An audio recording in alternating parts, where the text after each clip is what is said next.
Welcome to the Simplified Organization Podcast, 15-minute conversations with real moms about managing life well and cheerfully, because our work in the home honors God. He uses our homes to build his kingdom, so they're worth our time and energy. I'm Misty Winkler, and I run Simply Convivial, a blog, podcast, and community helping women excel at homemaking and do life cheerfully. I'm also author of the book, The Convivial Homeschool, Gospel Encouragement for Keeping Your Sanity While Living and Learning Alongside Your Kids.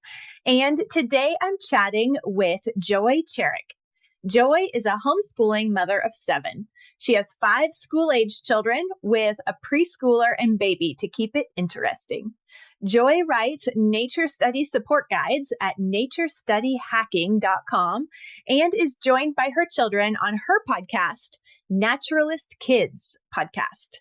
Joy's love of nature and community led her to develop the Screen Free Kids Challenge to get outside. So, Joy, thank you for joining me today.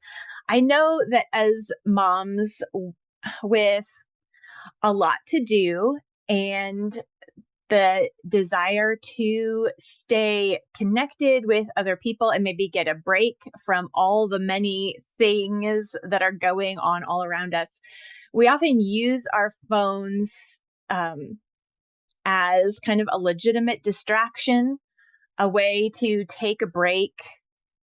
Or to connect with someone, but then it just ends up sucking us in and really zapping our energy. And we see that with our kids also, where, we would like them to be reading more or getting outside more or doing things, but the screen is just this siren call, but we feel it too. So what would you say to the mom who's really struggling with figuring out how to use her time, her kids' time, when it comes to screens and all the other things that there are that we could be doing? Right. Well, I think we are starting to look at our habits, and you're talking about what are the habits that we're implementing in our home, what are our own habits, and then I always see reflected my own habits Yes. coming from me to me Yes. from my kids. So, it does start with mom and what our habits are, because we really are the ones who are broadcasting what the atmosphere of the home should be like and then what we're pointing toward. Mhm. And I think it's really a fun challenge, if we want to look at it that way, to try to figure out, okay, well, what should my children be doing with their free time? I think in our world, in the kind of affluent society that we're living in, we have a lot of leisure time. So the question is, how should I be spending my time productively? What should my children's childhood be filled with? And then how can I think about what to put into their minds that they can take with them into adulthood that will enrich their life? That is a habit that we want them to be cultivating, just that they can take with them. And when we're gone, when everything is, they're all out of the house and maybe they're having a rough time, that they would have some of these stores, some of these good habits to fall back on, such as getting outside, going for a walk, maybe hunting for wildflowers, or trying to figure out what the name of that bird is. These are things that we can start to point their attention toward, and will cultivate that virtue that we're not wanting them to think look inside themselves. We're wanting them to come outside of themselves and discover the world that God created. And we can do that by introducing them to the dandelion. And hey, did you know, let's look at this. The dandelion was named because the little leaf at the end looks like lion's teeth. And let's try to figure that out. And the flower looks like the lion's mane. And then that can start to inspire an idea and let them start to, chew on that. They might pick it, they might pull it apart, they might blow the seeds once it goes to seed. But these are things that we kind of have to teach them to see, because it's not in our culture anymore. It's something that used to be there, but we don't have that as a foundation. So we do need to reclaim it, but it's a simple thing to do. There's lots of different ways to bring our children outside and bring ourselves outside and start to cultivate that habit of just being out there and learning the names of things a little bit more frequently. Yeah. Yeah. It is hard when we don't know ourselves to begin with. But if we want our kids to know, then that kind of clues us in that maybe we should want to know also, and we can just learn right alongside them as we go. It doesn't have to be perfect. We don't have to know it all to get started. We could just be taking these baby steps with our kids. Yeah, and it really does help cultivate curiosity. It helps it in us and it helps it in them. And then we can join them as co-learners. I don't know the name of that tree. I've never seen that flower before. I don't know. Let's figure it out together. You can use your phone to take a picture and look it up on an app, or you could, go grab the field guide and go outside and compare it. All of these things are interactive with one another and they're building relationship. And what's fun too is it's building relationship with our children because we're together focused on something that's outside of us. And then it becomes this common project. And what's really fun is when we do start to show them, maybe you look up like 2 things and you show your kids, this is an oak tree and look, there's some ants climbing on it. And then the next day they come back and, hey, Mom, we found a chipmunk hole and we watched it go down into the hole. And then they start to teach you because you've trained them and showed them a world that they otherwise hadn't thought was interesting. Yeah. And I think it's easy to think, oh, well, what is out there? There's nothing to see. Because we ourselves, at least for me, I grew up going to public school and really was poor of knowledge of the natural world. So once I started discovering it, I kept realizing all the things that I don't know. So yeah, so that's actually why I developed the Screen Free Kids Get Outside Challenge, and it's to lead families. I don't know if you can even see this. Oh, there we go. Yep. But it's to lead families to have some inspiring ideas. So we've got, what do we have here? Identify one new weed, plant a seed, find a nest with eggs in it. It's almost like a little scavenger hunt where it will give you some ideas. Okay, let's just do one thing a day. Okay, let's go find a nest. And you'll notice that there's actually nests all around you and you just didn't know. The other day we were out in our yard and there was a snake. It was just a happy little garden snake that was really big. And so we kind of shooed it away and it went into some plants next to one of our trees. And then it was hidden. We knew it was there, but then we couldn't see it.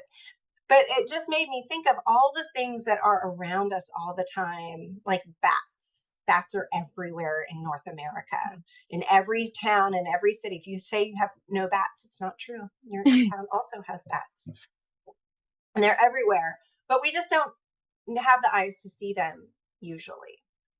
So it is about just cultivating that learning to see, that idea of learning to see, trying to think through, okay, well, how can we lead our kids to this?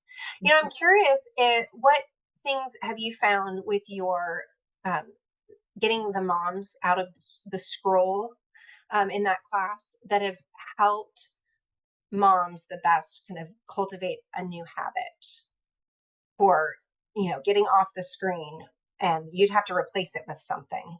Right. I think, the step that's made the most difference, I think, has been just having women check their time, because the phone gives you a screen, your screen time. And to just see not only the total time, but the total time on apps to start seeing, oh, where is my time going? And then that starts to help you think about, well, why and when do I check that app?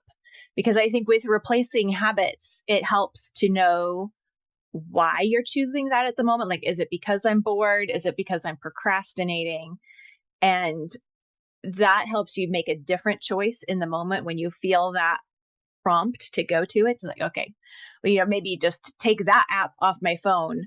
But when I am picking my phone up out of habit, that's my clue. Oh, wait, am I procrastinating? And to have something to go to instead and not just like sit there in the like, well, I'm just not going to do it. I'm just not going to do it. But to say, okay, if I'm feeling that pull to procrastinate, I'm just going to set the timer for 10 minutes and clean out my purse and clean out a drawer, just doing something. It builds the momentum. And it seems like those things on your challenge too are the baby step kind of things where it's like, okay, this isn't, we're going to go spend 3 hours outside doing, I don't even know what. Right. It's like very manageable, small chunks. And it really helps to break things down that small. Yeah, we need a vision, just like what you're saying for the mother, for how maybe I should be spending my time, and kind of trying to figure out, okay, well, when I do have this downtime, what could that look like? So some of the other things that we've thought about as far as just getting families outside more and maybe also getting moms off their phone is just eating outside on a regular basis. Finding a way to take breakfast on the porch, or, there's often those outdoor chairs that just go unused because maybe there's too many sports in the evening or some other things that are going on that are, when dad's not there or whatever. It's like, well, just have lunch there, have breakfast there. And for maybe in your area, there's 3 months out of the year that you could do that almost every day. And then you start to pay attention to what the weather's doing, what animals are active at the different times of day. Like we've noticed there's a lot of birds that are active in the morning, and we'll see different ones in the evening. So that's been kind of just, and then the rabbits that start, coming out, those types of things can be really enjoyable as well. And then also just playing games outside, either trying to find different things, giving some challenges. One of my kids climbed up to the top of a tree because he wanted to get a nest. He that captivated his imagination, and he found a squirrel nest actually. Oh. I'm like, the squirrels have they just have a bunch of leaves stacked around them. They're kind of a messy nest. But I thought, oh my goodness, he just wanted to get up there and see that and see if there was anything in it. And isn't that fun that they can just make a game out of it to inspire and to get them thinking through, how they can use their time outside well. Yeah. So it's not just like, well, it's so easy to, when you're building a new habit or using a new space or trying to do something like go outside more, you're like, step outside and you're like, okay, well, now what? Right. Exactly. You got to have a mission. You have a point. What is the goal here? What are we doing? Especially if it's new, there needs to be some direction. And for the mom, that's why the screen-free challenge, that's what it's made for, is for trying to encourage families that it doesn't have to be this full day. Now you could take a full day and go to the local nature preserve or whatever, and then hunt for some of these things. But really, this is just to get outside, go look at a few things, start baby steps so that you can start to figure out, okay, how can I introduce my children to the natural world? And another way we do it is we just go for a walk as a family in the morning around our block. Oh, and that can create a nice little peg, because for me, I really love being outside. And even someone who loves being outside all the time, I get pulled to all the indoor things like laundry and food and baby boo-boos and diapers. Like that's still pulling me inside. So I found that actually I break up our homeschool day with a morning walk. And right now, while we're off school, we just go after breakfast. But that has been really fun because you watch the seasons change in your neighborhood. You get to start, like one of my kids found that we have a mulberry tree in our neighborhood. And so we're starting to see the little mulberry berry coming out on the tree. And I hadn't seen it We've lived in this house about 6 months. So I hadn't noticed it before at all.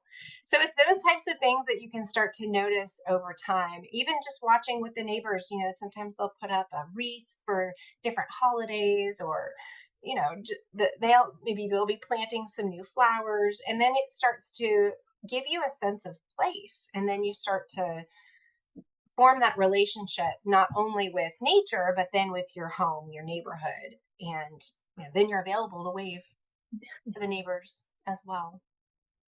Yeah. Well, and establishing those rhythms where you're seeing the same thing at a similar time over a stretch of time, even when it is a short walk. Yes. Is a great way to just start noticing.